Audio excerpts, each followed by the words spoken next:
Saiu pesquisa Datafolha. Sim, Datafolha nova na praça. E olha, tem boa notícia para Bolsonaro, mas isso não representa má notícia para o Lula. Sim, tem essa dicotomia. É uma boa notícia para Bolsonaro, mas não é uma má notícia para Lula. E eu vou explicar os pormenores da pesquisa. A gente vai ler com lupa os números aqui e você vai entender esse ponto. Vou colocar aqui para vocês verem a matéria da Folha de São Paulo, que é quem contratou o Instituto Datafolha. Mas primeiro, deixe-me localizar para você compreender o universo, que foi bastante mais amplo do que normalmente o Datafolha faz. Foram 5.744 eleitores entrevistados em 281 cidades do Brasil, entre terça 16 e hoje, quinta, dia 18 de agosto. O número de registro no TSE é o BR 09404/2022 e quem contratou foi a Folha de São Paulo e a TV Globo. Então fizeram um pool, uma parceria, para contratar uma única pesquisa que, com esse número de entrevistados aqui, é um valor bastante caro.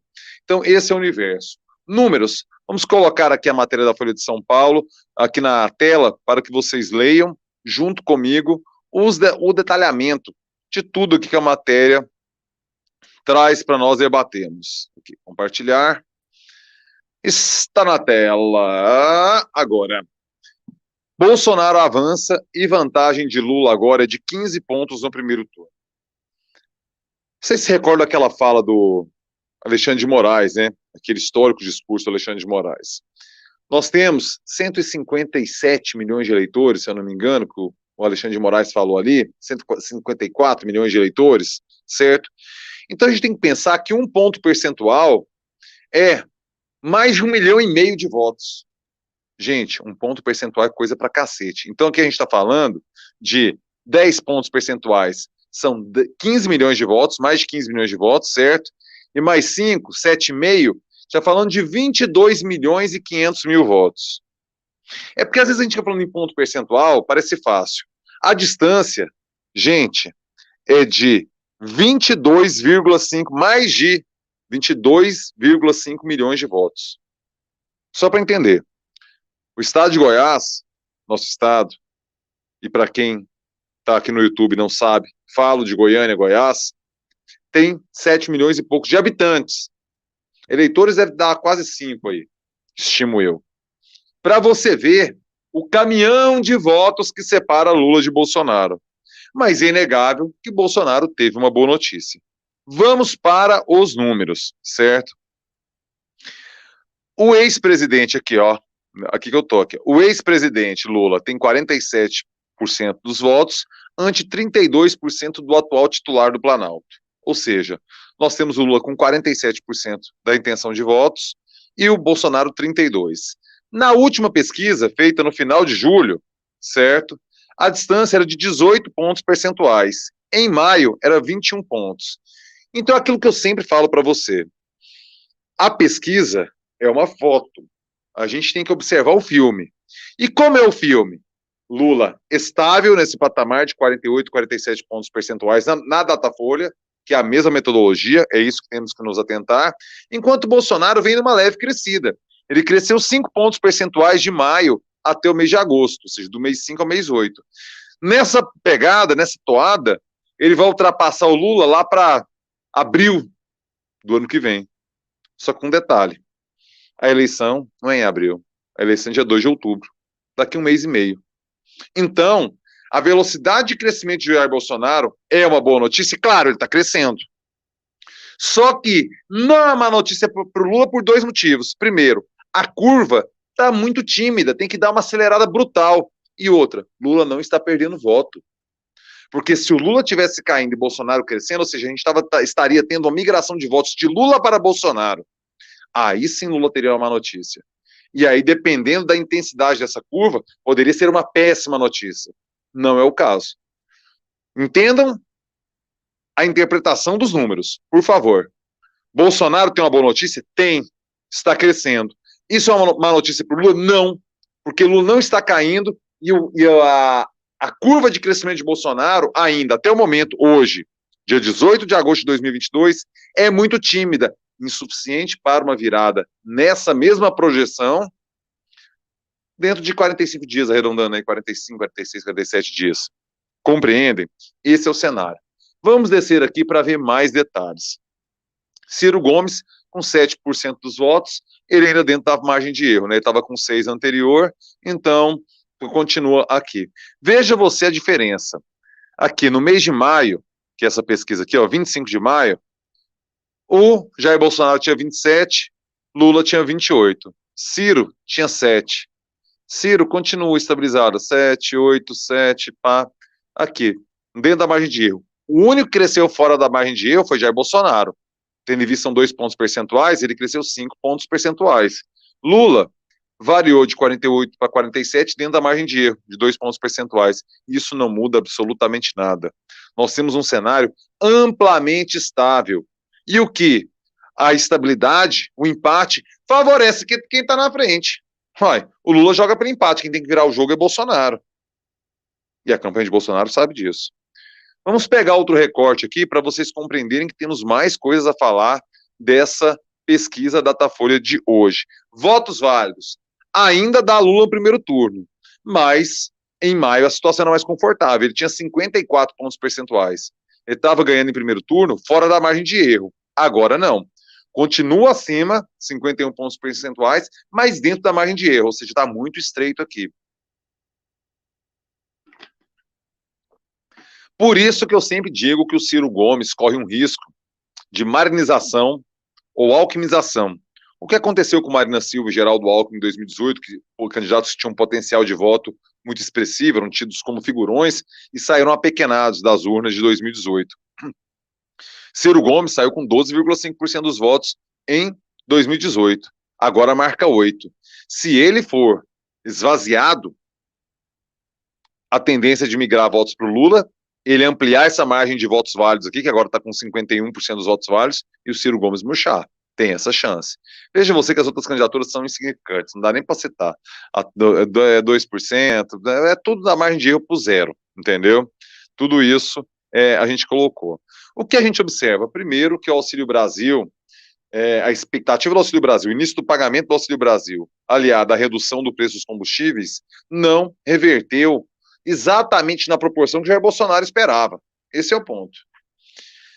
Agora, na espontânea, 40% dos votos na espontânea para Lula, 28% para Bolsonaro e 2% para Ciro. Veja você o quão o percentual de Lula, na espontânea para estimulada, ele salta de 40% para 47%. Bolsonaro salta de 28% para 32%. São saltos curtos no percentual. Ciro sai de 2% para 8%. Ou seja, o eleitorado de Ciro Gomes é aquele que está perdido. E somente 22% dos eleitores, na espontânea, dizem que não sabem quem vão votar. Gente, está um cenário muito estável, com figuras muito conhecidas. Jair Bolsonaro consegue pegar mais votos indecisos que Lula. Parece que Lula realmente bateu um teto. Só que é um teto muito alto. E aí a gente vai para o detalhamento, né, rapaziada? O detalhamento é cruel. E eu preciso inverter aqui, deixa eu interromper esse compartilhamento e compartilhar outra tela para vocês, que é a rejeição. Que a gente sempre fala que no segundo turno é um voto de rejeição. No primeiro turno você vota naquele que você gosta. No segundo turno, se o seu candidato não foi, você vai votar naquele que você menos, que você gosta, aquele que você menos odeia, que você menos rejeita. Essa eleição ganhou contornos já em primeiro turno e segundo turno. O voto antipetista ou antibolsonarista está sendo manifestado já em primeiro turno. Vide a distância tremenda do terceiro colocado, Ciro Gomes. Vamos colocar aqui, agora, os números de rejeição para vocês compreenderem. Deixe-me compartilhar a tela aqui para que vocês saibam do que estou falando. A gente vai ler a matéria junto aqui também da rejeição. Aqui, compartilhando. Aqui, essa tela que eu quero. 51% dizem não votar em Bolsonaro de jeito nenhum, ante 37% em Lula. Ou seja, hoje a força antibolsonarista ela está mais expressiva na sociedade brasileira do que a força antipetista. E não precisa ser nenhum gênio para compreender que uma pessoa que tem rejeição mais de 50% não consegue vencer uma eleição mano a mano. Por quê? Porque você precisa de 50% dos votos mais um. Se 51% dizem que vão votar nele de jeito nenhum e só 37% em Lula, Lula tem uma vantagem expressiva perante a rejeição. A rejeição de Ciro Gomes está em 25 pontos percentuais, menor do que a de Lula. Olha aqui, a gente observa. E aí entram outras figuras que, para o contexto atual, são irrelevantes, né? De rejeição. Deixe-me colocar aqui também o cenário de segundo turno, que é importante a gente observar esse dado também. Vou interromper esse compartilhamento aqui, certo? E vou botar na tela agora os números de segundo turno para a gente ver o que variou. Compartilhar tela, guia do Chrome, aqui. Segundo turno. Veja você que Lula tem 54% dos votos em segundo turno e Bolsonaro tem 37%. Lula salta de 47 para 54 pontos percentuais, certo? Ganha 7 pontos da simulação de primeiro para o segundo turno. Bolsonaro salta de 32 para 37. Olha, novamente aquele percentual. A gente está falando de 17 pontos percentuais separando os dois. Lula ganha 2 pontos perante a diferença de primeiro turno, que era de 15 pontos percentuais. O cenário está muito favorável a Lula. E veja você que aumentou o universo de pessoas pesquisadas, aumentou o universo de municípios pesquisados, ou seja, é uma pesquisa que tende a chegar mais próximo daquilo que o eleitor pensa hoje. Sempre é bom ressaltar isso, hoje, dia 18 de agosto de 2022, e o que vemos é um cenário bastante favorável a Lula. Vamos colocar aqui agora os números. Eu sempre falo para vocês acompanharem esse perfil, né, o Central Eleitoral. Deixa eu interromper o compartilhamento. E a gente vai ver agora aqui, direto, porque como eles juntam tudo, fica mais fácil a gente acompanhar por aqui. Sigam esse perfil lá no Twitter, viu? Central Eleitoral. Deixa eu compartilhar a tela aqui para vocês, para a gente olhar nos estados, um detalhamento mais aprofundado do que está rolando aqui. Compartilhar tela, aqui do Chrome, aqui, Central Eleitoral. Vamos lá. Aqui o primeiro tweet daqueles números que a gente já viu. Bolsonaro crescendo além da margem de erro, que é de 2 pontos percentuais, Lula empatado, Ciro flutuou para baixo dentro da margem de erro também, ou seja, não mudou o cenário, certo? Segundo turno, a gente já comentou aqui também a pesquisa de Lula e Bolsonaro, já comentamos a rejeição também, certo? Já falamos de rejeição. Espontânea já falamos, hoje a gente está bem, estamos bem práticos, né? Agora, esse número que eu queria colocar para vocês. Convicção no voto.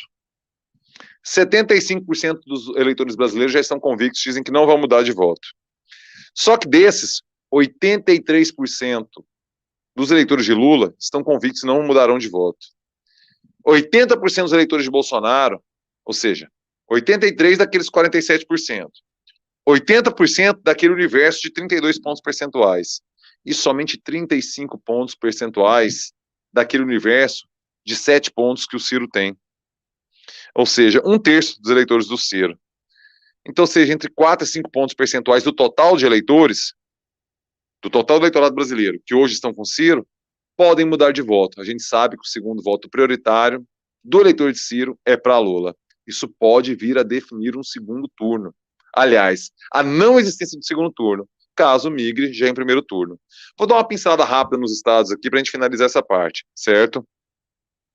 Rio de Janeiro, ligeira vantagem de Caio Castro perante Marcelo Freixo, 26-23. Aí você vê que os demais vão tudo para baixo de 5 pontos percentuais, tendo em vista que é 2 pontos percentuais a margem de erro. A gente tem um cenário muito parelho no Rio, mas insisto, no Rio de Janeiro o favoritismo é de Cláudio Castro, ele tem a máquina na mão. Quando entrar moendo na Baixada Fluminense, Freixo vai ter muita dificuldade. Não posso vender ilusões. Hoje o favoritismo é de Cláudio Castro no Rio de Janeiro. Vamos pegar aqui a próxima, São Paulo. Um cenário bastante favorável a Haddad.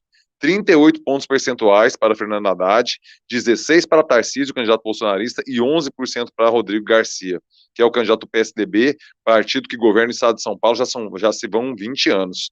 Mais de 20 anos, na verdade. Então você vê que o cenário, a direita paulista vai brigar para quem vai para o segundo turno. Não é de cenário de resolução em primeiro turno. Segundo turno aqui que a gente tem que ver quais são os desdobramentos em São Paulo. Minas Gerais, um cenário muito favorável à Zema, tendência de resolução em primeiro turno, 47 pontos percentuais para a Zema, tendo em vista que Alexandre Calil está muito distante, o candidato apoiado por Lula está muito distante de Zema, lá em Minas Gerais, e vai ter que só a campanha pode salvar a existência de um segundo turno aqui em Minas Gerais, mas a tendência é de resolução em primeiro turno em prol de Romeu Zema, aqui no estado de Minas Gerais. Presidencial por estado, Lula 44 e Bolsonaro 31 em São Paulo. Rio de Janeiro, mais apertado, Lula com 41, Bolsonaro com 35. Minas Gerais, goleada para Lula, o estado, segundo o maior eleitoral do Brasil, o estado que define as eleições. 49% para Lula, 29% para Bolsonaro, certo? Mais algum? Flávio Bolsonaro desqualificando pesquisa. Aqui, segundo turno em São Paulo. Haddad contra Tarcísio, 53-51, contra Garcia, 51-32. Tudo dentro da margem de erro, ou seja, a vantagem para Haddad no segundo turno é real também. Vamos ver se ele consegue sustentar essa vantagem dentro da lógica de segundo turno, certo? E da campanha rolando. Veja você aqui, segundo turno, no Rio de Janeiro. Freixo, 39, Castro, 38. Empate técnico. Tá pau a pau ali, vai ser voto a voto, vai ser guerra de foice no escuro a eleição do Rio de Janeiro. É o que está dando aqui a pesquisa Datafolha de hoje. Deixe-me interromper esse compartilhamento aqui e dizer o seguinte: temos um cenário de estabilidade. Bolsonaro não está colhendo as boas notícias, embora esteja colhendo na velocidade almejada. Talvez, se tivesse tomado essa atitude lá atrás, logo no fim do auxílio emergencial, ele ter subido o Bolsa Família, o Auxílio Brasil para R$600, talvez hoje ele estivesse numa situação mais confortável. Mas deixou para pensar no pobre muito em cima da hora. Isso está cobrando seu preço. É o que dizem os números da Datafolha. Quero saber o que você pensa, comentário na fita, chegou até aqui, deixe seu joinha, joinha na fita, aquele joinha que fortalece e faz o vídeo chegar mais longe. Maravilha? Rapaziada, é nóis. E agora eu continuo com a live só para membros do canal.